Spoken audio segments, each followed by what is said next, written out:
Well, it won't be long before you'll be seeing a bumper crop of zucchini either in your home garden or perhaps at the farmer's market. Jamie Yost is here from allrecipes.com to show us what to do with all that zucchini. She's got 3 different recipes that I think sound great. Yes, and I don't know about you, but either my mom or my neighbor or someone will always give me a giant bag of zucchini in the summer, and I'm always looking for new ways to use it. So I've got a few new ideas here. Yeah, I love the zucchini pie idea. Yeah, it's great for brunch, or I've had it for dinner a couple of times too. So it's a really versatile dish, and it's super easy, and it uses a lot of that zucchini. Good, good. Okay, so how do we start? We start with a pre-made pie crust, unbaked. You can bake your own if you would like, but to save time, I just went with a frozen one. Okay. And we're going to slather on some butter and then add some bacon. So we're going to really start this dish off with a really good start here with butter and bacon.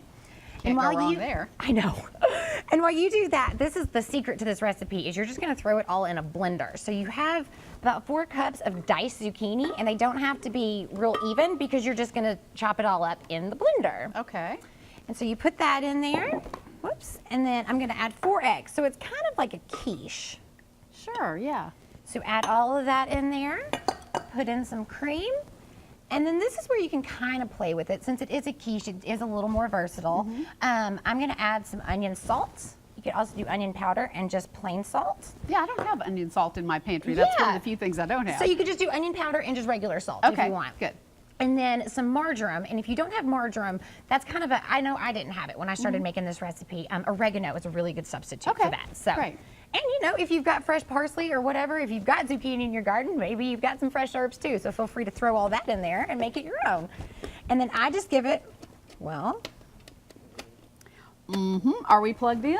We're plugged in. Don't you love live TV? It's got to be fun. Well, theoretically, you would chop all this up in your blender, and then it's going to give it a really nice consistency. It's going to save you some work on beating your eggs. It kind of does all the elbow work for you. Yeah. And then you can just pour it in your pan and top it with some cheese, and then you're done. Okay, where does the bacon go? The bacon can either go on the bottom, which is where I like to put it. Okay. It's a little surprise when you cut into the pie, or you can sprinkle that on top also. Now, if you wanted to make this a meatless meal, you could just leave the bacon out. You could absolutely just leave the bacon out and add some of that. You could even use some of your yellow squash or your asparagus or any other vegetables you got in the garden. Yeah. Okay, so we'll just imagine that all blended and that you put it in here.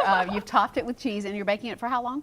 Usually about 40 to 45 minutes. Since it is kind of a quiche, it takes a little bit longer, but just make sure your eggs are set and you're good to go. So do you just shake it to make sure that it's kind of shake it, firm make sure in the middle? The middle is pretty good, and then make sure that cheese on top is all nice and golden brown. Nice. And take a look at what the finished product looks like. I love how you've garnished it with a little bit of extra zucchini on the top. That makes it look really pretty. And it kind of gives people an idea of what's in the pie, you know, because you can't really tell, and so, you know, gives it a nice little star-shaped pattern, makes it pretty, and gives people an idea of what they're eating. That's very pretty. Yeah. Well, isn't that funny? Not only does the blender not work, but we have a fly flying around Murphy's here too. Law. We're having fun today. All right, let's talk about this. These are actually zucchini crab cakes. Close to me because your mic's not working. Okay, the zucchini crab cakes, and what I've done is I've shredded some zucchini, just grated it, and then put some salt on it to let it bring some of that moisture out, and then I've used that in place of crab with some breadcrumbs, egg, and some Old Bay seasoning, and made it into a vegetarian crab cake. So there's no real crab in there at all. It's just a neat way to make kind of zucchini patties. Absolutely, yeah. And zucchini pizza down there? Yes, that's a low-carb option for summer. Instead of the dough, we have just grilled some zucchini planks and put your normal pizza toppings on there. I love it. Some good ideas. We've had fun here today. Sometimes, you know, at home it doesn't go well in the kitchen, but these recipes are going to be great when you try them at home for sure. Thanks so much, Jamie. This was fun. You'll find all 3 of these recipes online now in the Talk of the Town recipes section at newschannel5.com. Look for recipe number 5181.